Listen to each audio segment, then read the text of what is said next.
এই অংশটি নিবেদন করছে।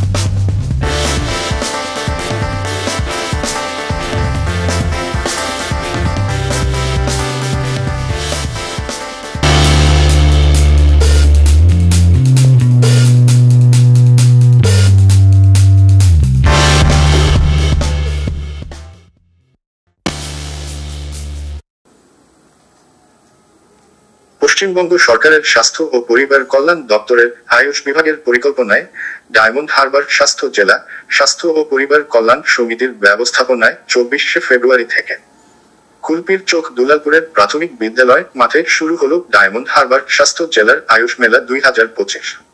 মেলা চলবে 26শে ফেব্রুয়ারি পর্যন্ত। আজ এই মেলার আনুষ্ঠানিক উদ্বোধন করেন কুলপির বিধায়ক যোগরঞ্জন হালদার। পাশাপাশি এদের মেলা উপলক্ষে স্কুলের ছাত্রছাত্রী এবং স্বাস্থ্যকর্মীরা এক বর্ণাঢ্য শোভাযাত্রা করেন। এদিনের সভায় উপস্থিত ছিলেন Kulpi block medical officer doctor Prithwish Sinha, কর্মাধ্যক্ষ জনস্বাস্থ্য ও পরিবেশ কুলপি পঞ্চায়েত সমিতির নাজির উদ্দিন পিয়াদা।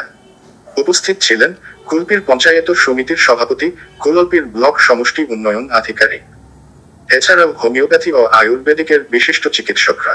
এদিন উদ্যোক্তারা জানান মোট 6টি স্টল হয়েছে। প্রতিদিন সকাল 10টা থেকে বিকেল 5টা পর্যন্ত পরিষেবা প্রদান করা হবে।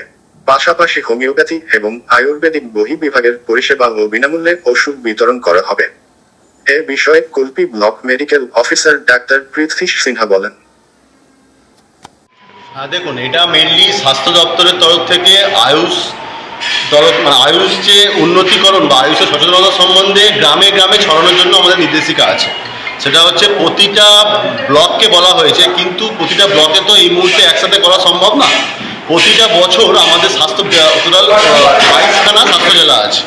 তো 22খানা স্বাস্থ্য জেলার মধ্যে আমাদের প্রতিটা স্বাস্থ্য জেলায় এক একটা ব্লককে নির্ধারণ করা হচ্ছে, সেই ব্লকে মানে অনুষ্ঠানটা মেলাটা করার জন্য বলা হয়েছে। যেহেতু আমাদের ডায়মন্ড হারবার স্বাস্থ্য জেলার অন্তর্গত 13খানা ব্লক আছে, 13খানা ব্লকের মধ্যে এই বছর আমাদের কুলপি ব্লককে নির্বাচন করা হয়েছে এই স্বাস্থ্য আয়ুষ মেলাটা অনুষ্ঠান করার জন্য।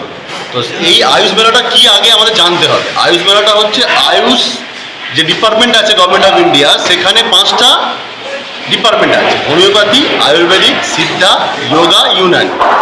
তো এই আগে যেটা কি হতো, আগেকার যুগে আমরা মা ঠাকুরদা বা বাবা মার কাছ থেকে বা কারো ঠাকুমার কাছ থেকে শুনতাম যে আগেকার যুগে অ্যালোপ্যাথি এত প্রচলন ছিল। আগে আয়ুর্বেদিক সম্বন্ধে মানুষের গাছগাছালি থেকে শুরু করে হোমিওপ্যাথি থেকে শুরু করে, হোমিওপ্যাথি আগেও ছিল আয়ুর্বেদিক আছে, যেটা রাজা মহারাজাদের সময় তারা আমরা যেটা কি বলবো কবিরাজ হিসেবে জানতাম। কবিরাজ দিয়েই কিন্তু মানুষের তখন রোগ নিরাময় হতো। তো সেইখান থেকে আমাদের আস্তে আস্তে মডার্ন মেডিসিন উন্নত হয়, অ্যালোপ্যাথি স্বাস্থ্য আসে। তো সেখান থেকে কিন্তু আয়ুর্বেদিক হোমিওপ্যাথিগুলো আস্তে আস্তে অনেকটা মানুষের মধ্যে থেকে সচেতনতা হারিয়ে যায়। যে মানুষ এখন অনেক উন্নত হয়েছে, তারা সব কিছু তাড়াতাড়ি চায়, চটজলদি চায়, সব কিছু তাড়াতাড়ি পাওয়ার জন্য অ্যালোপ্যাথি চিকিৎসার উপর বেশি নির্ভরশীল হয়ে পড়ছে। আমি নিজে একজন অ্যালোপ্যাথি ডাক্তার হয়ে কথা বলছি, কারণ অ্যালোপ্যাথিতে সব রোগ খুব তাড়াতাড়ি সারে, কিন্তু হোমিওপ্যাথিতে যেটা খুব দেরি হয়, কিন্তু রোগটা পুরোপুরি নির্মূল করা সম্ভব। তো অ্যালোপ্যাথিতে অনেক ডাক্তার বলতে অ্যালোপ্যাথিতে অনেক প্রতিটা ওষুধের একটা সাইড এফেক্ট আছে, পার্শ্ব প্রতিক্রিয়া আছে, কিন্তু হোমিওপ্যাথিতে বা আয়ুর্বেদিক বলুন, গাছগাছালিতে আপনি কোনো পার্শ্ব প্রতিক্রিয়া আজ অব্দি কেউ খুঁজে পায়নি। তো ইতিহাস সাক্ষী আছে কোনোদিন কোনো পার্শ্ব প্রতিক্রিয়া বা সাইড এফেক্ট কিছু হয় না। এই মানুষের মধ্যে সচেতনতা করার এটাই প্রচেষ্টা যে আমাদের তরফ থেকে, মেলার তরফ থেকে বা স্বাস্থ্য দপ্তরের তরফ থেকে, যে মানুষ আয়ুর্বেদের উপরে বা হোমিওপ্যাথির উপরে বেশি এটি বিশ্বাসটা আনুক, যে এতেও রোগ সারে, এতেও বিভিন্ন রকমভাবে রোগ নিরাময় করা সম্ভব। এই জন্য সচেতনতা করার জন্যই আজকে এই মেলাটা আয়োজন করা হচ্ছে। কবে থেকে শুরু হচ্ছে এবং কতদিন? এই মেলাটা শুরু হচ্ছে 24শে ফেব্রুয়ারি থেকে 26শে ফেব্রুয়ারি অবধি 3 দিন ব্যাপী এই মেলাটা চলবে। মোট কতগুলো স্টল? টোটাল 6খানা স্টল হচ্ছে, তার মধ্যে 2খানা, একটা স্টল হবে আয়ুর্বেদিক স্টল, যেখানে আয়ুর্বেদিক চিকিৎসা, ফ্রি চিকিৎসা ও ওষুধ বিতরণ হবে, ফ্রি মেডিকেল ক্যাম্প যেটাকে আমরা বলি। আর আরেকটা হবে হোমিওপ্যাথি বিষয়ক ফ্রি চিকিৎসা ও হোমিওপ্যাথি ওষুধ বিতরণ। আরেকটা থাকবে হচ্ছে আমাদের ভেষজ গাছ যেটা আমরা কল্যাণী নদিয়া থেকে আনা হয়েছে, এবং ওই গাছগুলো জনসাধারণের মধ্যে যে বিভিন্ন ভেষজ উদ্ভিদ যেটা মেডিসিনাল প্ল্যান্ট বলে আমরা জানি, ওইগুলো বিতরণ করা হবে।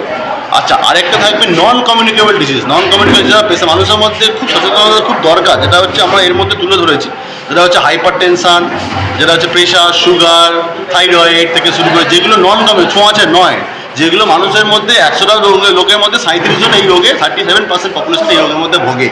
এটা খুব মারাত্মক একটা রোগ, মারাত্মক একটা ব্যাধি বলতে পারি।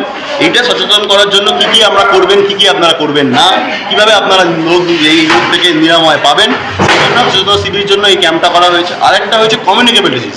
আমাদের কুলপি ব্লকে ডেঙ্গু ম্যালেরিয়া কিন্তু খুব প্রবল, কারণ এখানে পরিযায়ী শ্রমিক প্রচুর, বাইরে উড়িষ্যা থেকে কাজ করে আসেন, বাইরে দিল্লিতে যান, ঝাড়খণ্ডে যান, প্রচুর মহারাষ্ট্রে যান।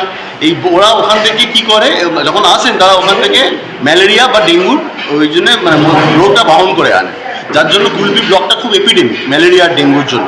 গত বছর দেখেছি আমরা কুলপি ব্লক সব থেকে ডায়মন্ড স্বাস্থ্য জেলা সব থেকে হাইয়েস্ট ছিল। এবছর যাতে এইটা না হয়, যাতে আমরা প্রতিরোধ করতে পারি, তার জন্য এই সচেতনতা শিবিরটা করা হয়েছে। আচ্ছা, আরেকটা হচ্ছে যেটা হচ্ছে আয়ুষ টিনেজ। আমাদের কুলপি ব্লকে বিশেষ করে প্রচুর টিনেজ প্রেগনেন্সি মানে বাল্য বিবাহ হচ্ছে। এই বাল্য বিবাহ জিনিসটা কতটা ক্ষতিকর মা ও বাচ্চাদের জন্য, প্রেগনেন্ট হলে একটা মায়ের কতটা ক্ষতিকর, কতটা বাজে, মানে মাতৃমৃত্যু পর্যন্ত হতে পারে।